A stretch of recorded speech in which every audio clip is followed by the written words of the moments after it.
Susan, I think about your journey a bit, and you met Jason and grew with him. Same thing with Deidre. She met her co-founders at the startup and grew with them. Can you talk about, Susan, what did that journey look like? And what did you learn on your path? The training is like 3x the size since you joined 4 years ago. So, what's that journey look like for you? What is the thing that has made you successful? I would say in the 4 years that Susan has been here, we have grown incredibly in size. The company went through an acquisition. We are investing in more product lines. And this time, not a single person has quit, which is an impressive track record by any means. And so I'm curious, why is that? Why do people enjoy working here? And how would you take those learnings and leadership for people looking to have a similar path to you? Yeah, I'll touch on the first half of that, which is what has been my journey and what did I do to get here. Investing in myself. As I mentioned, when I first started and how I started, I had zero savings. I had a newborn. She was one at the time. I had just bought my house. And needless to say, I was scared, like very scared. But I was fed up with where I was. And that is not how I wanted life to continue happening. So when I purchased that first coaching course, it was like $300. My credit card was almost maxed out, but I did it anyway. And I took a chance on myself. And when you really want it, you will work for it. And that's Mhm. exactly what happened. So a lot of late nights, a lot of nights where, I'm feeding her, studying, taking the course, networking, and having a solid support system behind me, my family, her dad, they were all there just riding with me. And then continuing as I grew with the training, continuing to invest in myself. I joined many other programs after that just to continue enhancing my skill sets, continuing to network. Just because I had the job doesn't mean that I was set, right? And Sasha pushes me every day still to continue on that path. Right now, I'm learning the Scrum framework and having to become certified in the next few weeks. So it's just again just but I'm a big believer in education, obviously coming from higher education. Continue to learn. I don't know everything. When I started this job 4 years ago, I was probably the least qualified to take this job. But hey, look at me now. Again, just invest in yourself, believe in yourself, ask questions, ask a lot of questions. Even if you think they're dumb, just ask questions and don't be afraid to mess up. You learn from your mistakes. I've messed up quite a few times. You just learn from them.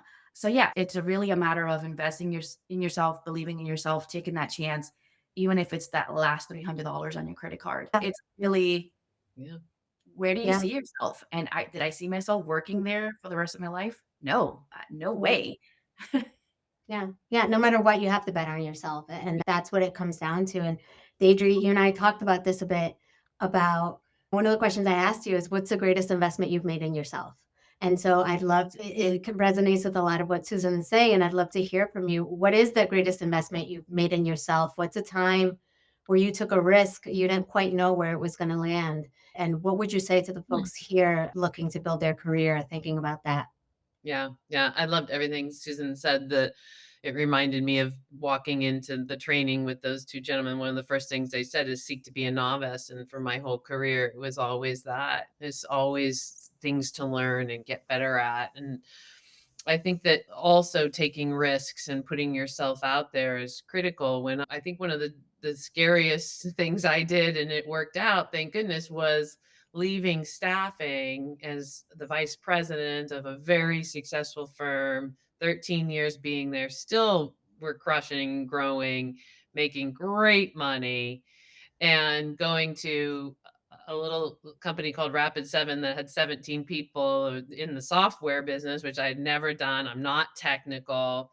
And here I am. I've been given the opportunity to be the VP of sales. I was like, taking that was a huge risk, and it worked. And so I think, Susan just said it so well, believing in ourselves and believing that we can, And it is harder for women to believe that. In fact, it was so interesting, Susan, you even said I was probably the least qualified. Like, that's how we think. And the freaking reality is you were the most qualified, which is why you got the job. And you're qualified not because you've done the job before, but because you have the attributes to do the job. And this is what I can't stress enough to everybody is that this nonsense of you're in one role, so you can't do another role or you can't do these other things. No, literally, the way humans' brains work is if we want it, we get it, Yeah, unless we're not in the opportunity state that we all are in, meaning this country, certain places of it, our parents, whatever we came into, it's totally different than what the majority of this world is. And so for us, it means that. And women don't get brought up to think that way. And even once we get in the workforce, there's a lot going on that can also make us not feel that way. But the truth is, that just because we've done one job doesn't mean we can't do something that that's right. seems totally different. That's right. So that resonates deeply with me. I came from finance. Actually, I joined the investment bank that I worked at when I was 18. I couldn't even drink at happy hours. That's how young I was. And I interned there freshman year, sophomore year. I really built a career there. I was a third-year vice president. And at 30, I said, I want to go back to school. And that was a huge risk, right? To go back to school to do what? And don't you go back to school when you're younger? Aren't you too old? All these questions in my head. And it's like, no, I want to go back to school and I want to invest in myself. And I have no idea what this looks like on the other side, but I believe I can figure it out. And I was lucky enough to attend Stanford and it was a dream come true. And if I had held myself back and said, I can't do this, or I just know finance, where would I be today? And so I really resonate with a lot of what you both have shared.